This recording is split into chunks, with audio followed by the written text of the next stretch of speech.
যেদিন তুমি জন্মেছিলে সেই দিনটা তোমার কাছে যতটা স্পেশাল, ঠিক তেমনই তোমার বাবা মায়ের কাছেও ততটাই স্পেশাল। তো হ্যালো এভরিওয়ান, আমি আজকে আবার একটা নতুন ভ্লগ নিয়ে চলে এসেছি। আর এটা হলো আমার বার্থডে ব্লগ। আমি তোমাদেরকে বলেইছিলাম যে আমি আমার ভিডিওটা শেয়ার করব বার্থডে, যদি তোমরা বলো। তো দেখলাম যে অনেকেই আমাকে কমেন্ট করেছো বা অনেকে আমাকে মেসেজ করেছো মেসেঞ্জারে যে হ্যাঁ দিদি বার্থডের ব্লগটা শেয়ার করো। তো সেরকম কিছু শ্যুট করা হয়নি, ওই অল্প কয়েকটা কিছু টুকরো ভিডিও ছিল, সেগুলোই জোড়া লাগিয়ে তোমাদের সাথে শেয়ার করছি। অনেক দিনের ইচ্ছে ছিল যে আমার জন্মদিনটা একটু বড় করে সেলিব্রেশন করব, আর আমার আত্মীয় স্বজনরা সবাই আমার বাড়িতে আসবে, আর সবাইকে নিয়ে আমি খুব মজা করব। তো অনেক দিনের ইচ্ছে ছিল, কিন্তু থাকা সত্ত্বেও সেটা সম্ভব হয়নি। বাপি প্রত্যেক বছরই আমার জন্মদিন পালন করে ছোটোখাটো করে, তো এইবারে একটু বড় করে এই জন্মদিনটা পালন করলাম। আজকের এই সুন্দর দিনটাতে এতটা স্পেশাল ফিল করানোর জন্য সবথেকে যাদের অবদান রয়েছে তারা হলো আমার বাবা মা আর আমার বর। তাদের নামটা না বললেই নয়। এবার হয়তো ভিডিও দেখে অনেকের মনেই প্রশ্ন জাগবে যে আমি এই বার্থডে সেলিব্রেশনটা কেন আমার বাপের বাড়িতে করলাম, কেন শ্বশুর বাড়িতে করলাম না। তো তাদের জন্য বলে রাখি যে আমার শ্বশুরবাড়িতে জন্মদিন পালন করার মতো কোনো নিয়ম নেই বা কারোর করা হয় না। তো সেই কারণেই আমার বাপের বাড়িতে এই আমি অনুষ্ঠানটা করেছি। সবারই মনে মনে কিছু না কিছু স্বপ্ন থাকে, কিছু না কিছু ইচ্ছে থাকে।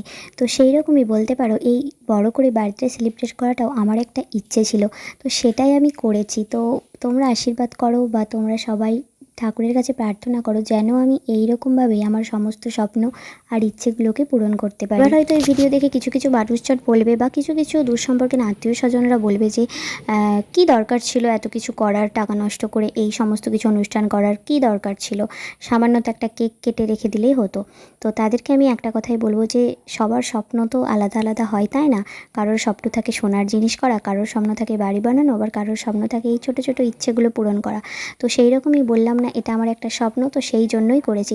সবসময় সব ক্ষেত্রে টাকা খরচ কতটা কী হচ্ছে এগুলো দেখলে হয় না। আচ্ছা এবার বলো তো যে কেকটা তোমাদের কেমন লেগেছে? কেকের ফটো তো আমি আগেই পোস্ট করে দিয়েছি ফেসবুকে। তো কেমন লেগেছে অবশ্যই আমাকে বলো কিন্তু কমেন্ট করে।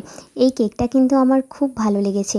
আর এই কেকটা কিন্তু আমি নিয়েছিলাম জুইতাদির কাছ থেকে। তো তাকে কিন্তু আমি কেকের যেখানে ছবি ছেড়েছি ওখানে ট্যাগ করেছি। তোমরা কিন্তু চাইলে দিদির কাছ থেকে কেক নিতে পারো।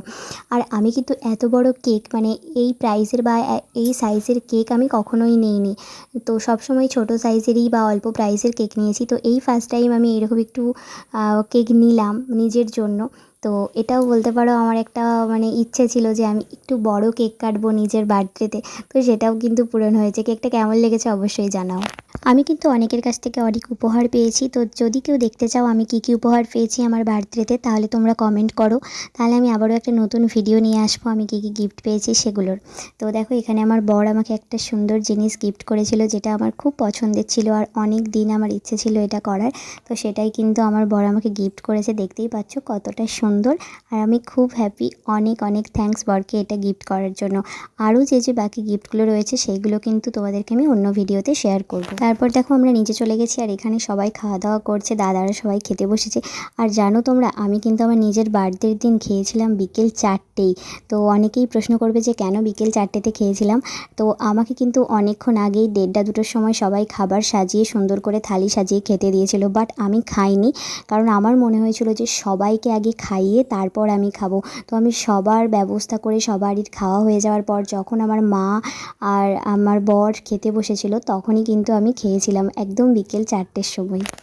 আমি আমার প্রত্যেক দিনের লাইফস্টাইল বা আমার কিছু কিছু কাজের ভিডিও সব কিছু সবসময় ফেসবুক বা ইউটিউবে শেয়ার করি বলে সবাই সেটা জানতে পারে। আর অন্যান্য কিছু কিছু মানুষের তাদের ভেতরের জিনিস তারা শেয়ার করে না বলে জানতে পারে না।